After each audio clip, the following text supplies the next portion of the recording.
ne e kemi besimin e plot, dokumentet e tyre, identitetin e tyre, dhënat e tyre mund të ketë vetëm familja Drovci. Grupet të cilat kanë shkuar në Shqipëri në vitin 91, nuk kanë qenë të organizuar prej nesh. Ato kanë qenë të organizuar kryesisht nga dega e Lidhjes Demokratike të Kosovës, po që edhe me disa veprimtar. Këto ka pastaj edhe veprimtar të lëvizjes klandestine që janë përfshi. Dhe në grupin e parë ne kemi pas disa veta që kanë shku, thjesht për të pa më shumë. Grupin e dytë ka pas më shumë. Mirë po nuk kemi qenë për atë formë, sepse u dekonspiron shumë shpejt. Dhe për këtë qëllim ne kemi shkuar dhe jemi takuar edhe me Bujar Bukoshin. Dhe thotë, ne ishëm në një vizitë në takim me degën jashtë vendit, në ndërkohë në Kroaci që formue një garda shqiptare, një njësiti armatosur, të cilët e kanë kriju disa oficer, ushtarak shqiptar, po që shumë shpejt ata janë përfshin luftime dhe shumica oficerëve janë tërheq. Kur janë tërheq, oficerët ka shku familja Drovci, bashkë me Gjeven, dhe fëmiu erdhi në Kosovë dhe kërkoi njerëz që t'i dërgojmë me i ushtru në. Ne nuk ishim për dakord, nuk u pajtuam, sepse ne kërkonim që nëse kroatët na ndajnë një poligon jashtë zonave të luftës, në rregull. Mirë po, për me i fut njerëzit në luftë, na po do t'i rujmë që të luftojmë për vete.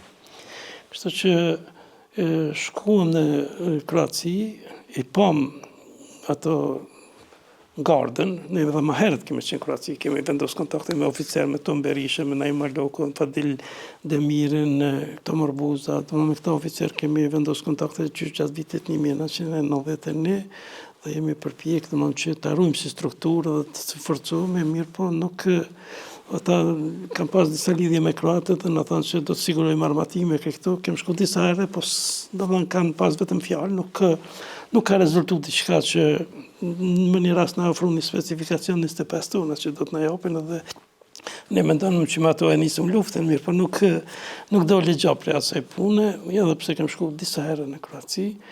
Pastaj kur u bë njësiti ne shkum, fëmijëm kemi qenë shok, të organizuam brenda organizatës, dhe i pa atje më njoft me Bekim Berishën, me Tonin, me Micin.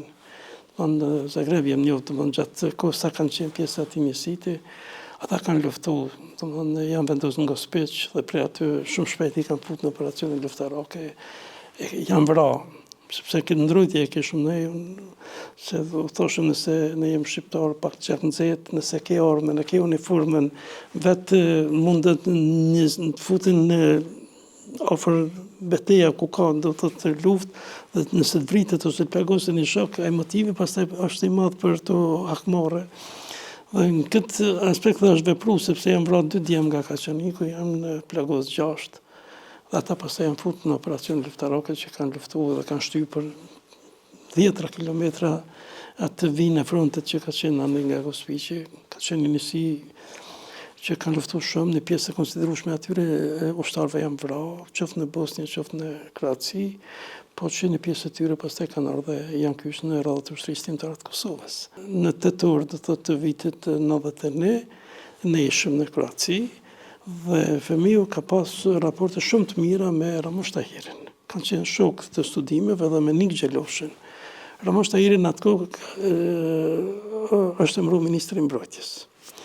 Dhe në atë kohë qeveria e Bukoshit sa ishte kriju, vendos fillimisht në Bled. Më vonë kanë shku në Sloveni, do thotë, më vonë pastaj kanë shku në Olm në Gjermani.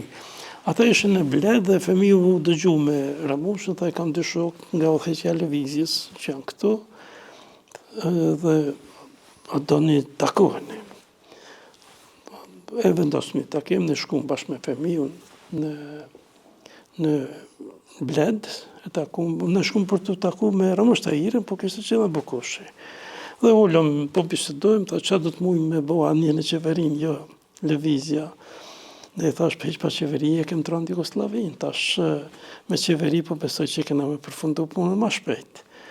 Dhe fillum bisedojmë, tha ne po du me bisedu konkretisht për me na ndihmu, pse jemi duke planifiku me dinamizu këtë stërvitjen.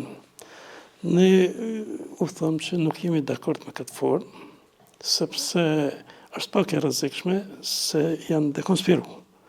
Kur ne e dim kush ka qenë në grupin e parë dhe kush është në grupin e dytë, s'do mend se do të mund të dinë edhe shërbimet sekrete të Serbisë, dhe është problem se mund të akuzohet nëse Shqipëria që po përgatit grupe terroriste. Kështu që ne thamë, ne jemi dakord për me punu bashk, mirë po me disa kushte.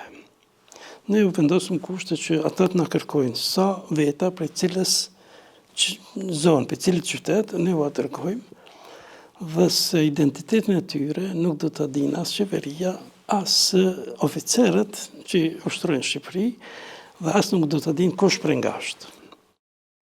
Kështu që se ne kishim njerëz të ma të përgatitur, ma me eksperiencë në veprimtari të fshetë, dhe nuk donim që t'i përzime të tjere, sepse në grupin e parë për shembull ka qenë Gjevat Qerimi, antari i lëvizjes, nga Pozharoni ka qenë Gjemal Kilmendi, po Gjevati fatkeqësisht ka pas një fatkeqësi komunikacion në vitin 93 dhe ka vdek në komunikacion.